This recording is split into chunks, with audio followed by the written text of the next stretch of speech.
FLN कार्यक्रम 24वां सप्ताह advance level कहानी अनाज के दाने। अनाज के दानों में एक दिन अपने इतिहास को लेकर बहस छिड़ गई। सबसे पहले गेहूं ने भारी भरकम आवाज में बोलना शुरू किया। इंसानों ने मेरे महत्व को पहचान कर मुझे 11,000 साल पहले उगाना शुरू किया। इससे पहले मैं अपनी मर्जी से जहां तहां उगता था। हिंदुस्तानी उपमहाद्वीप में मेरे झुलसे हुए दाने मेहरगढ़ में मिले हैं। ये दाने लगभग 7,000 साल पुराने होंगे। मैं सारे अनाजों में सबसे पुराना हूँ। चावल का दाना यानी धान गेहूं की बात खत्म होते ही दाड़ने लगा। मैं मूल रूप से हिंदुस्तानी अनाज हूँ। मेरे सबसे पुराने दाने उत्तर प्रदेश की कोल्डी हवा और महागढ़ा से मिले हैं। ये दाने 7,000 साल से कम पुराने नहीं होंगे। हाँ, अब दालों की बारी थी।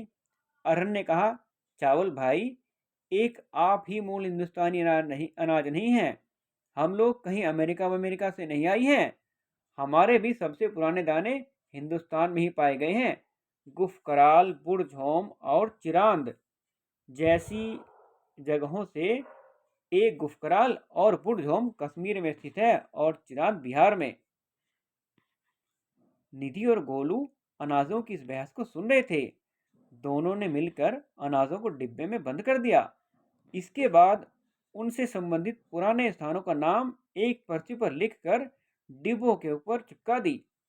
निधि के दिमाग में बार बार एक बात चुभ रही थी कि इन अनाजों से पहले भी तो इंसान था। उससे पहले वह क्या खाता था? उसने अपनी बात गोलू के सामने रखी। गोलू बोला, खेती की शुरुआत से पहले इंसान अपने भोजन के लिए जानवरों का शिकार करता था। फल फूल, दाने, पौधे, पत्तियां एवं अंडे इत्यादि इकट्ठा करता था। इंसान ने फसलें उगाना आज से लगभग 12,000 साल पहले शुरू किया।